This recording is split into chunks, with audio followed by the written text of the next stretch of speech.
or leaks. During the manufacturing process, facilities generate a variety of wastes, some of which are hazardous. The proper disposal of these wastes is important because the incorrect disposal of hazardous chemicals can create long-lasting environmental problems.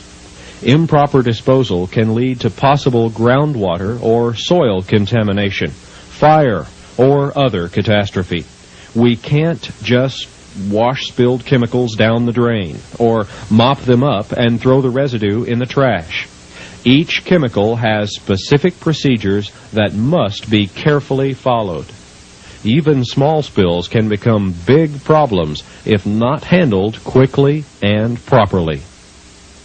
Section 8 explains the type of protective equipment or engineering controls required to reduce exposure. It may specify safety glasses, gloves, respirators, ventilation equipment, or other hygiene procedures. When protective clothing or equipment is required, it's your responsibility to wear it. Safety glasses, gloves, and respirators are designed to protect you from potential health hazards. The personal protective equipment that may be required for your job is available through your supervisor. Although the forms used may be slightly different from manufacturer to manufacturer, material safety data sheets must contain this information. The information on the data sheet is standard. Understanding this information is one of the goals of this program. It's your right to know, and the information is available. All you have to do is ask your supervisor. Last but not least is chemical signs and labels. Generally, every in-house chemical container, regardless of size, must be labeled with health, flammability, and reactivity information pertaining to its contents. Frequently, chemicals are shipped in larger containers that are properly labeled, but smaller containers used on the manufacturing floor may not be labeled with the same information. It's up to you to identify the contents of all chemical containers. There have been thousands of accidents and injuries because containers were mislabeled or not labeled at all.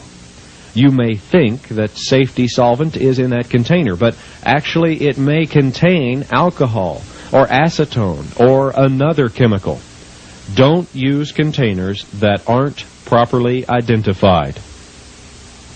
Hazard Communications, Your Right to Know, is a fancy title for being aware of potential hazards. Reading and following the precautionary information contained on chemical labels is your responsibility. If you want more information about a particular chemical, ask your supervisor or safety coordinator for the Material Safety Data Sheet. This information won't do you any good if you don't put it to use. Chemicals in today's society are here to stay. Chemicals, many of which are safe to use, must be treated with respect. You must always follow the chemical manufacturer's recommendations and instructions. Never mix any chemicals unless you have been trained and authorized to do so. Even at home, improper mixing of chemicals can be extremely hazardous. If you mix a common household chlorine cleaner with ammonia, it can form a deadly gas called chloramine. Of course, avoid a very common mistake of thinking more is better.